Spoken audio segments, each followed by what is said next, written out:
Pyetja më e rëndësishme është çfarë sistemi energjetik i duhet Kosovës për të siguruar zhvillim ekonomik, konkurrencë të bizneseve dhe tërheqje të investimeve. Energjia nuk është vetëm një çështje teknike. Ajo është një çështje ekonomike, zhvillimore dhe mbi gjitha një çështje e sigurisë kombëtare.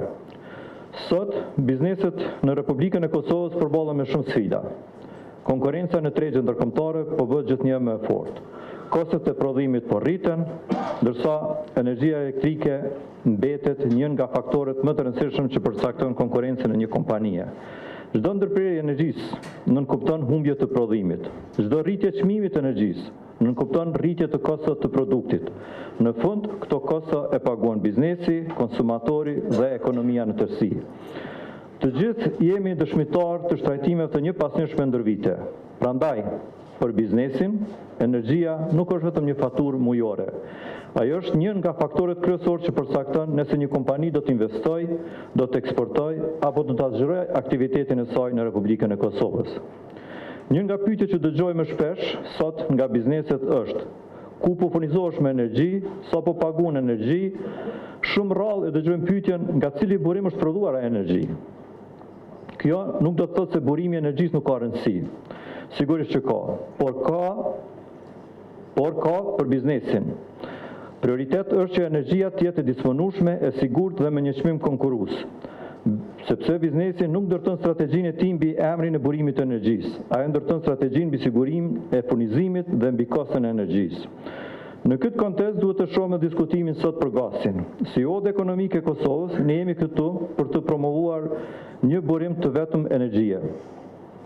Nuk e promovojmë vetëm një burim të vetëm të energjisë. Ne jemi këtu për të promovuar një ekonomi më konkurruese.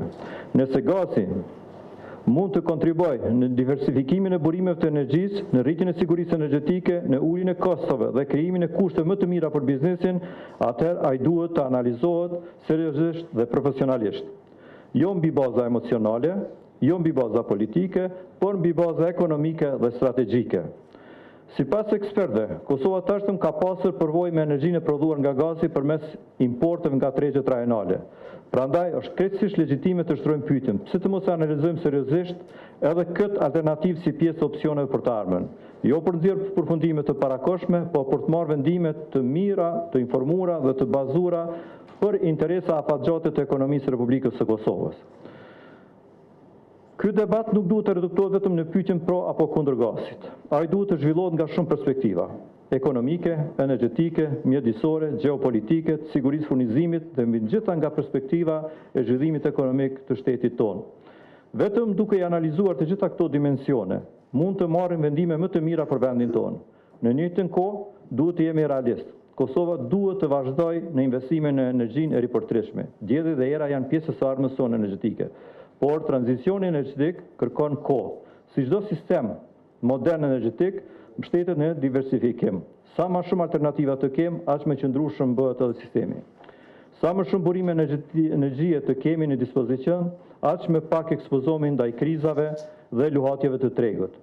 Si odë ekonomike e Kosovës, ne lobojmë për një treg konkurrues. Sa më shumë alternativa dhe sa më shumë ofertues ketë Kosova për furnizim me energji, aq më e madhe është konkurrenca. Sa më e madhe të jetë oferta, aq më konkurrencë bëhet çmimi. Dhe sa më konkurrues jetë çmimi i energjisë, aq më konkurrues bëhet produkti dhe shërbimi i Republikës së Kosovës. Kjo është veçanërisht e rëndësishme shumë për sektorin prodhues, ku energjia përbën një pjesë të konsiderueshme të kostos së prodhimit. Nëse dua më shumë eksporte, më shumë industri dhe më shumë vende pune, duhet të kemi një treg energjetik që krijon më shumë konkurrencë për biznesin. Por ka edhe një element që sipas nesh është shumë i rëndësishëm se vetë çmimi. Ai është parashikueshmëria. Por biznesin kosovar, por edhe për investitorët e huaj që vinë investojnë në Republikën e Kosovës, nuk mjafton që energjia të jetë e disponueshme vetëm sot. Ata duhet të kenë besim që energjia do të jetë e disponueshme edhe për 5 vjet, edhe për 10, edhe për 20, po edhe për 50 vite. Investimet nuk planifikohen vetëm për një vit, por për dekada. Asnjë investitor nuk merr vendim për të ndërtuar një fabrikë miliona euro ose qindra miliona euro, nëse nuk ka siguri për furnizim energji elektrike afatgjate. Prandaj siguria energjetike nuk është vetëm politikë energjetike. Ajo është politikë ekonomike, industriale dhe është politikë për tërheqjen e investimeve të huaja.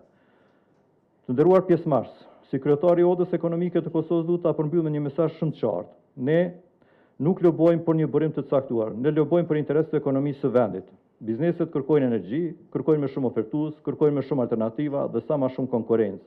Sepse sa më e madhe të jetë oferta, aq më konkurruese bëhet tregu. Sa më konkurrues jetë tregu, aq më të favorshëm bëhen çmimet.